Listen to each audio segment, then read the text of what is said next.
Good morning, good afternoon, good evening all of my student. Previous video में मैंने discuss rule of sine के बारे में चर्चा किया था थ्योरी ऑफ इक्वेशन के अंतर्गत। यहाँ पर हम लोग जो है कार्डेंस मेथड की बात करेंगे, कैसे हम किसी क्यूबिक इक्वेशन को कार्डेंस मेथड की सहायता से सॉल्व कर सकते हैं। बेसिकली क्यूबिक इक्वेशन को सॉल्व करने के लिए आप इंटरमीडिएट लेवल पे बहुत सारे रूल्स देखते हैं, लेकिन बहुत सारे ऐसे इक्वेशंस होते हैं जो वहाँ पर उसके रूट्स निकाल पाने इतने आसान नहीं होते हैं। उसके लिए कार्डेंस मेथड क्यूबिक इक्वेशन को सॉल्व करने का एक अच्छा तरीका है। ठीक है, ऐसा नहीं है कि सारे सवाल जो है बहुत आसानी के साथ जो है कार्डेंस मेथड से सॉल्व हो जाएंगे। कुछ ऐसे सवाल होते हैं जिनके रूट्स मैंने प्रीवियस वीडियो में बताया था कि अप्रॉक्सीमेशन मेथड से निकाले जाते हैं, जो कि आप जो है नेक्स्ट क्लासेस में चर्चा करते हैं। फिलहाल हम यहाँ पर उन क्यूबिक इक्वेशन को देखने जा रहे हैं जो कि आसानी से कार्डेंस मेथड के साथ सॉल्व कर जाएं। मैंने अपने प्रीवियस लेक्चर में ये बताया था कि हम जो है कुछ बेसिक ट्रांसफॉर्मेशन की सहायता से इन इक्वेशंस को सॉल्व करने का प्रयास करते हैं। मैं उन बेसिक ट्रांसफॉर्मेशन के बहुत डेप्थ में नहीं जा रहा हूँ, मैं बस बता रहा हूँ कि आप किस कैटेगरी में किस टाइप का ट्रांसफॉर्मेशन यूज़ करके कार्डेंस मेथड की सहायता से आप अपने इक्वेशन को क्या कर सकते हैं, सॉल्व कर सकते हैं। ठीक है, तो जैसा कि बोर्ड पे ऑलरेडी पहले से लिख रखा है कि अगर आपके पास कोई इक्वेशन है, देखिए इस तरीके का इक्वेशन होना चाहिए। से इक्वेशन नंबर 1 मैंने डाल दिया। Let us consider the cubic equation of the form ax cube plus 3bx square plus 3cxd plus d is equal to 0। मतलब अगर आप देखें तो x स्क्वायर भी 3 का मल्टीपल है और x का कोफिशिएंट भी 3 का मल्टीपल है। तो that is the main fundamental for implementation of implement of the cubic Cardan's method कि जो x स्क्वायर का टर्म होना चाहिए वो हमेशा 3 का मल्टीपल होना चाहिए और जो x का टर्म होना चाहिए वह भी हमेशा जो है 3 का क्या होना चाहिए, मल्टीपल होना चाहिए। ठीक है, सपोज दैट आपके पास इक्वेशन कोई ऐसा लिखा हुआ है x cube plus 9x square plus 15x और प्लस जो है प्लस 11 इज इक्वल टू 0। तो डेफिनेटली यहाँ पे कार्डेंस मेथड को आसानी से लगाया जा सकता है, क्योंकि अगर आप देखें तो यहाँ पर x स्क्वायर का 3 का मल्टीपल है और x का कोफिशिएंट भी 3 का क्या है, मल्टीपल है। ठीक है, हम यहाँ पर कुछ केसेस में अपने प्रॉब्लम को बांटना चाह रहे हैं। ठीक है, ये केसेस कैसे क्रिएट हो रहे हैं कि अगर आप देखें तो कभी कभी ये क्यूबिक इक्वेशन है, कहीं ऐसा भी हो सकता है cubic this is 9x square और plus 11 is equal to this is also cubic equation. कहीं ऐसा हो सकता है x cube plus 15x plus 11 is equal to 0। तो ये सब के सब क्यूबिक इक्वेशंस हैं।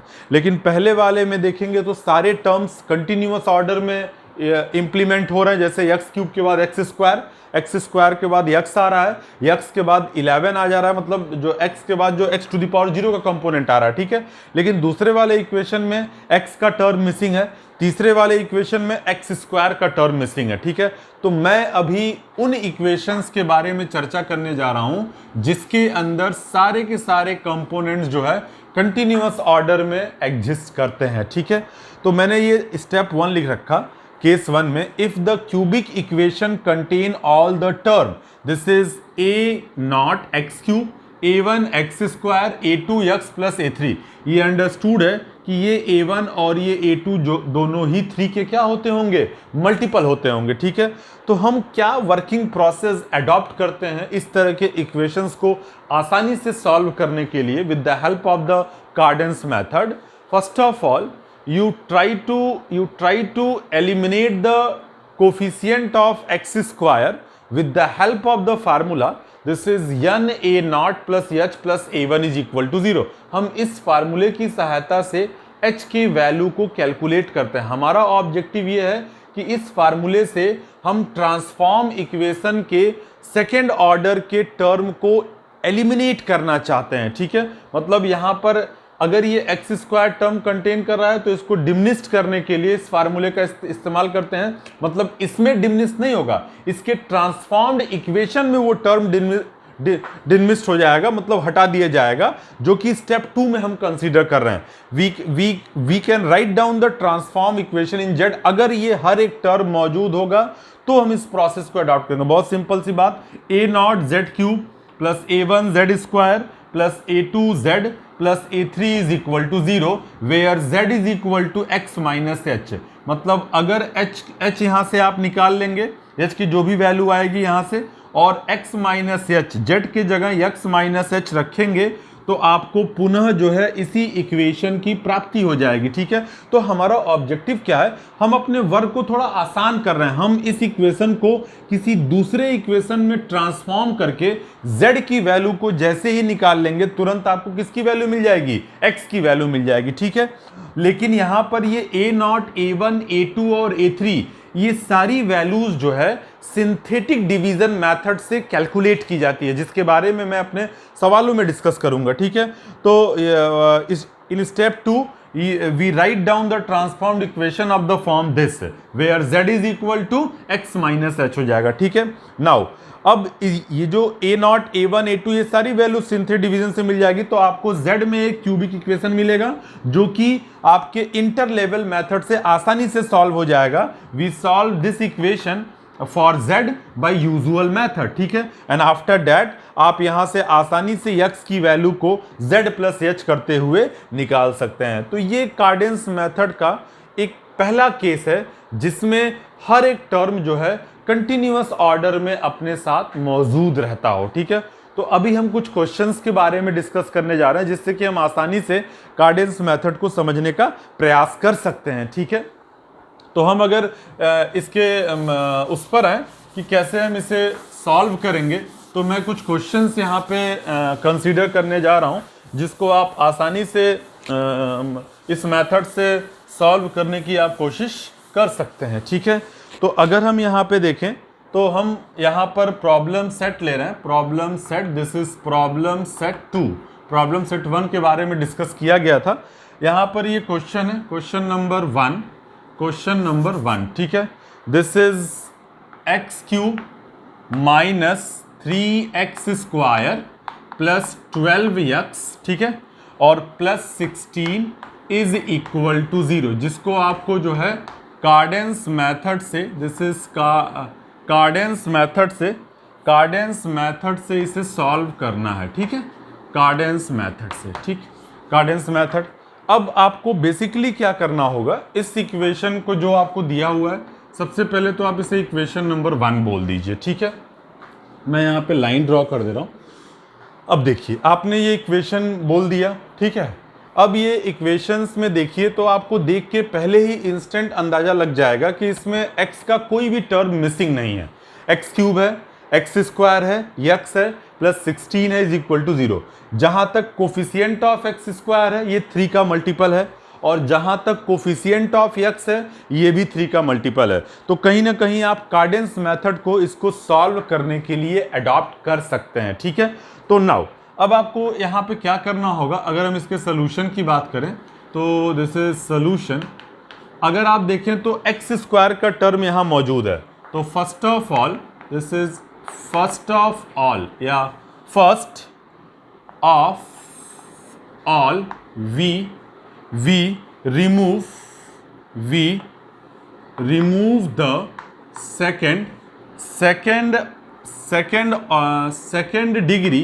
second degree terms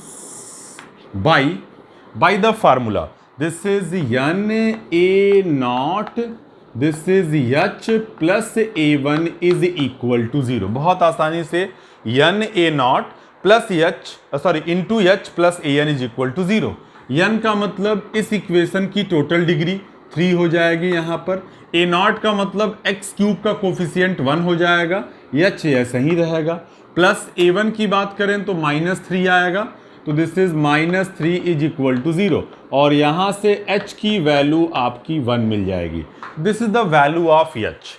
सबसे पहले अगर एक्स स्क्वायर अगर होल डिग्री टर्म कंटेन करता है तो आप एक्स स्क्वायर के टर्म को इस फार्मूले से इसके ट्रांसफॉर्म्ड इक्वेशन में जो है डिमिनिश करने का प्रयास करेंगे by the formula n a naught plus h plus a one is equal to zero means 3h minus h is equal to zero implies that h is equal to यहां से 1 प्राप्त हो जाएगा। ठीक है, नाउ वी कंसीडर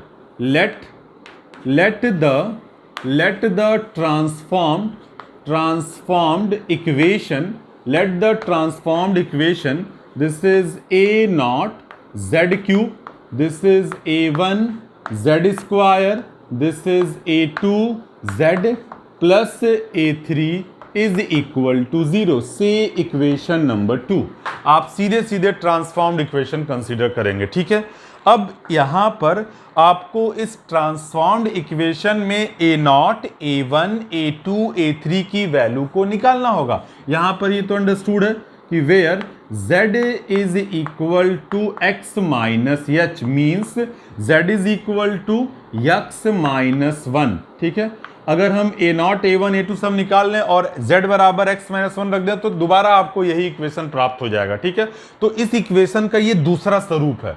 इस दूसरे स्वरूप में भी आपको z स्क्वायर के टर्म को डिमिनिश करने का प्रयास करना होगा। हमारा ऑब्जेक्टिव है जो बिहेवियर, अगर यहाँ x स्क्वायर का टर्म मौजूद है, यहाँ z स्क्वायर, तो दूसरे वाले टर्मोलॉजी में z स्क्वायर के टर्म को भी डिमिनिश्ड होना पड़ेगा। ठीक है, तो अब हम कैसे a naught a one a two a three की वैल्यू को सिंथेटिक डिवीजन मेथड से निकालते हैं। देखिए हम करते क्या हैं, हम यहाँ पे एक सीधे सीधे स्ट्रेट लाइन ड्रॉ कर लेते हैं ऐसे। ठीक है, आराम से ड्रॉ कर लीजिए आप, और इस इक्वेशन के कंपोनेंट को यहाँ डिस्प्ले करिए। ठीक है, जब आप डिस्प्ले करेंगे तो ये 1 आएगा। ठीक है, ये -3 आएगा, ये आपका 12 आएगा और ये आपका 16 आएगा। ठीक है, इसमें कहीं कोई दिक्कत नहीं।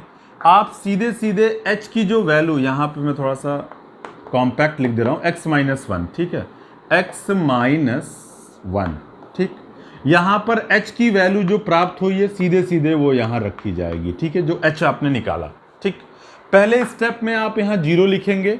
ठीक है, और सीधा सीधा आप यहाँ पर एक लाइन ड्रॉ कर लेंगे। ठीक है, सीधा सीधा, बहुत सिंपल सी बात। ठीक, अब क्या करेंगे आप, 1 प्लस 0, इनिशियली आप h की वैल्यू लिखेंगे, 1 प्लस यहाँ सीधे सीधे 0 इंडिकेट करेंगे, इन दोनों को जोड़ेंगे तो वैल्यू कितनी आएगी 1, और इस 1 का 1 में मल्टीप्लाई करके यहाँ डिस्प्ले करेंगे। इस 1 का मल्टीप्लाई यहाँ किया, दिस 1 इंटू 1 और this can be displayed here. ठीक है, आफ्टर अगेन इसको ऐड करिए, दिस इज -2 किया और 1 इंटू -2 किया, फिर यहाँ डिस्प्ले कर दिया। ठीक है, इन दोनों को जोड़ दिया तो ये 10 आया, फिर इसका गुणा किया 10 आया, और आफ्टर इसको ऐड किया, आफ्टर इसको ऐड करेंगे हम लोग तो this is equal to 26। This is the value of A3, ये A3 की वैल्यू होगी। फिर ये पैरेलल लाइन ऐसे ड्रॉ कर दी जाएगी। ठीक, again h is equal to 1 आप डिस्प्ले करेंगे, सेम प्रोसेस। फिर 0 लिखेंगे, 1 प्लस 0 1 करेंगे। ठीक है, 1 इंटू 1 1 करेंगे, जोड़ देंगे, -1 आएगा, गुणा करेंगे, -1 आएगा, 9 आएगा। This is the value of A2। Again the next step, h is equal to 1, this is 0 1, 1 into 1 1 0, this is the value of A3, sorry this is the value of A1, and after this is h is equal to 1 0, this is 1, this is the value of A0।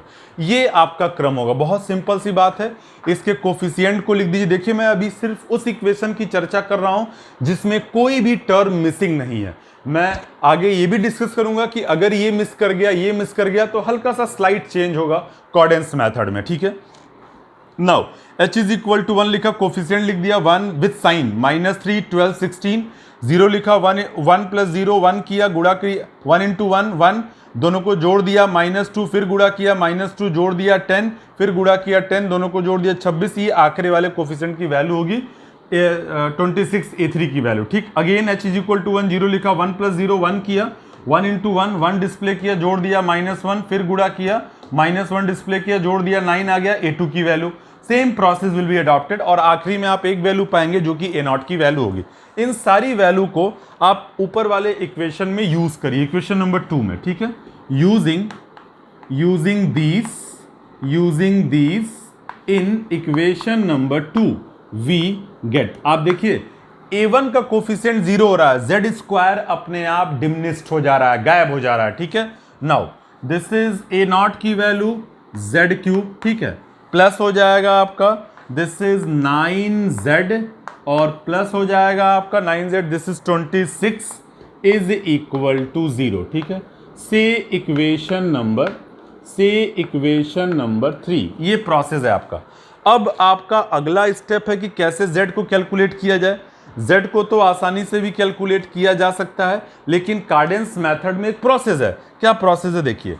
Now here we put z is equal to u plus v, that is the transformation.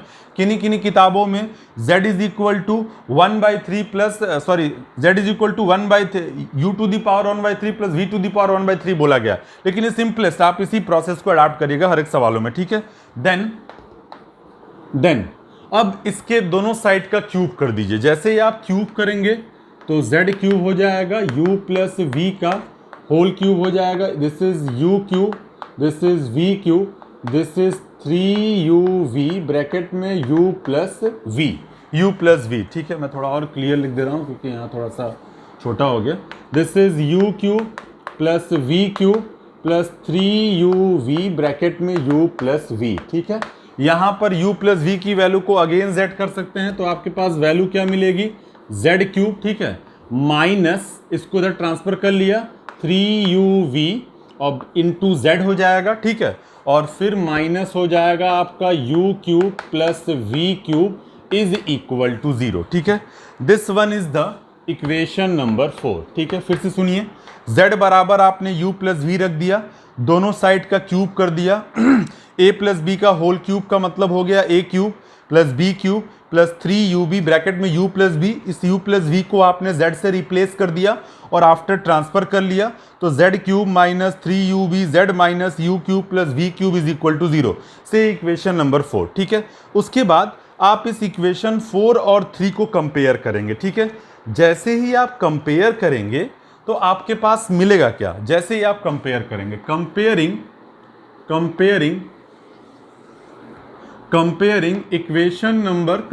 Equation number this is 3, equation number 3, comparing equation number 3 and equation number 4,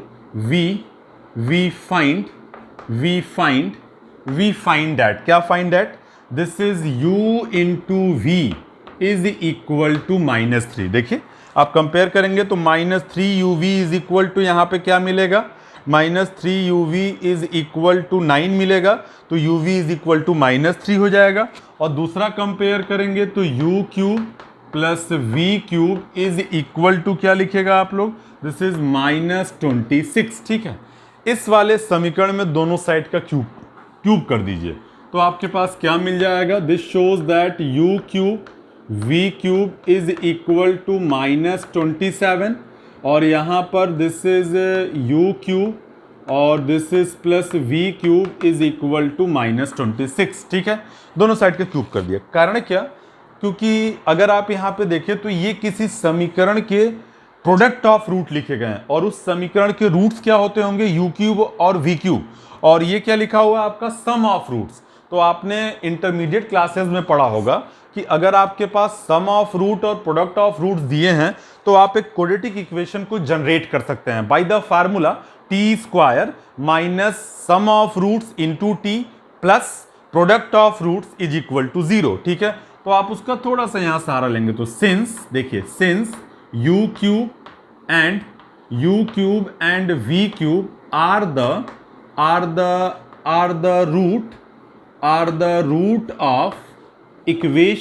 the root of the equation, this is t square minus u cube plus v cube t plus u cube into v cube is equal to 0। इसमें आप simply roots रख दीजिए, ठीक है। तो t square minus, this is minus not minus, this is plus 26t minus 27 is equal to 0। देखिए इस सवाल में ये बहुत आसानी से इसका रूट्स t की वैल्यू निकल जाएगी, लेकिन कोई ज़रूरी नहीं कि हर सवाल में t की वैल्यू को आसानी से निकाला जाए। That is the very typical task कि आपको t के बारे में बहुत माइन्यूटली ऑब्जर्व करना होगा और बेसिक फंडामेंटल मेथड से बहुत आसानी से इसकी वैल्यू को निकालना होगा। इस सवाल में बहुत ही आसान है, इसका आसानी से आप रूट्स को ट्रैकल कर सकते हैं। अगर आप इसकी बात करें तो आप जो है 26+1 की बात करेंगे, ठीक है। मतलब भाई जोड़ने गुणा करने पे 27 आ जाए, और दिस इज, इसके रूट्स क्या क्या होंगे बताइए। दिस इज t-1 और ये t+27 इज इक्वल टू 0, ठीक है। आसानी से आप समझ गए कि जब आप इसको सॉल्व करेंगे तो क्या मिलेगा, t² minus this is plus 27t, और ये माइनस t, और minus this is -27 is equal to 0। तो देखिए इसको गुणा करने पर आपको जो है इसको गुणा करने घटाने पे तो 26 मिलना चाहिए, और गुणा करने पर क्या अच्छा सॉरी, इसको मल्टीप्लाई किया जब 27 मिल रहा है, कुछ ऐसा करना चाहिए कि इसको वैल्यू कितनी है 26, तो आप 27 माइनस 27 माइनस टी करेंगे तो कुल मिला के कितना मिलेगा 26t, ठीक है। तो उस कंडीशन में ये बैलेंस हो जाएगा, ठीक है। तो ये 27 आ रहा है। अब किसी तरीके से आपको इसको 26 लाना है, घटाने पर 27 में से कुछ घटाना होगा जिससे कि 26 प्राप्त हो जाए, ठीक है। तो ये यहाँ पर रूट्स मिल जाएगा आसानी से। तो t-1 और t+27 इज इक्वल टू 0, ठीक है। इसको मैं रफ कर दे रहा हूँ क्योंकि ये तो बेसिक इंटरमीडिएट मेथड है। यहाँ से आप t की वैल्यू को निकालेंगे 1 मिलेगा, और t की वैल्यू को निकालेंगे -27 मिलेगा, ठीक है। ये t की 2 वैल्यू प्राप्त होगी, ठीक है। अब बताइए जो t में आपने इक्वेशंस लिखे हुए हैं उसके जो है रूट्स क्या हैं, u³ और v³। तो एक t की वैल्यू u³ को दर्शाएगा, पहला रूट दर्शाएगा, और दूसरा रूट जो है v³। आपकी मर्जी, आप u³ बराबर -27 भी मान सकते हैं, और v³ बराबर क्या मान सकते हैं आप +1, ठीक है। तो यहां से आप जैसे ही आएंगे तो u³ इज इक्वल टू 1 और v³ इज इक्वल टू -27। इसको आप लिख सकते हैं -3 का क्यूब, ठीक है। कंपेयर करेंगे आप तो यहां से u की वैल्यू +1 और v की वैल्यू -3, ठीक है। तो ये 2 वैल्यू मिली। उस कंडीशन में आप z की एक वैल्यू को ढूंढने में कामयाब होंगे, ठीक है। Therefore z is equal to u plus v, और इसको आप लोग लिख सकते हैं this is 1 - 3 is equal to -2, ठीक है। Is one root of the equation third, ठीक है। दूसरे शब्दों में आप बोल सकते हैं that is z+2 is one factor of equation number third, ठीक है। बहुत आसानी से समझिए, देखिए क्या किया गया। यहां से u इंटू वी और u³ प्लस v³ की वैल्यू कंपेयर करके मिली, इसके दोनों साइड का आपने क्यूब कर दिया। तो अब आपके पास ये दो किसी इक्वेशंस के रूट्स लिखे गए हैं, एक प्रोडक्ट ऑफ रूट्स है और एक सम ऑफ रूट्स है, ठीक है। तो आप एक क्वाड्रेटिक इक्वेशन को जनरेट कर सकते हैं, जनरेट कर दिया आपने इस फॉर्म में। यहां से t की वैल्यू को आपने निकाला। मैं बिल्कुल ऐसा नहीं कहना चाहता हूं कि t की वैल्यू को बहुत आसानी से निकाला जा सकता है। सम टाइम ये बहुत आसान फैक्टर हो सकते हैं, सम टाइम बहुत ही कॉम्प्लिकेटेड हो सकते हैं, सम टाइम ये कॉम्प्लेक्स भी हो सकते हैं। तो हम आगे और भी प्रॉब्लम डिस्कस करेंगे तो आपको अंदाजा लग जाएगा, ठीक है। तो यहाँ पे t is equal to 1, t is equal to -27, u³ roots हैं, t के इसी इक्वेशन के रूट्स हैं। तो एक रूट्स 1 हो जाएगा, एक रूट्स -27 हो जाएगा। आपकी मर्जी, इस v³ को 1 मान सकते हैं, u³ को आप -27 मान सकते हैं, ठीक है। तो u is equal to 1, v is equal to -3। आपने जो ट्रांसफॉर्मेशन लिया z बराबर u प्लस v, इसी को z बराबर u प्लस v रखेंगे तो ये इसके रूट्स बनेंगे, ठीक है। ये एजम्पशन है, ठीक है। तो z is equal to u plus v, यहाँ पे 1 - 3 कर दिया, -2 कर दिया। ये जो है इक्वेशन नंबर थर्ड का एक रूट बनेगा। आप रख के देख लीजिए, सेटिस्फाइड ऑलवेज होगा, ठीक है। यानी कि z+2 इस इक्वेशन नंबर थर्ड के क्या होंगे, फैक्टर होंगे। तो आपने डिफरेंशियल इक्वेशन में बड़ा काम किया होगा। अगर आपने वहां पे कॉम्प्लीमेंट्री फंक्शन की बात की होगी तो क्यूबिक इक्वेशंस में आप इसी तरह के प्रोसेस को ट्रायल मेथड से अडॉप्ट करते हैं, ठीक है।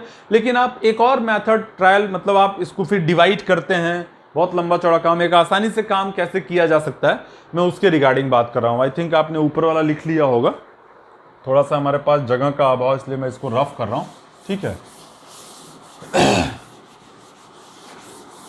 यहाँ देखिए, अब यहाँ पे जो कैसे होंगे, -2 जो आपको एक रूट्स मिला जो संतुष्ट कर रहा, और इस इक्वेशन के कंटिन्यूअस रूट्स लिखिए।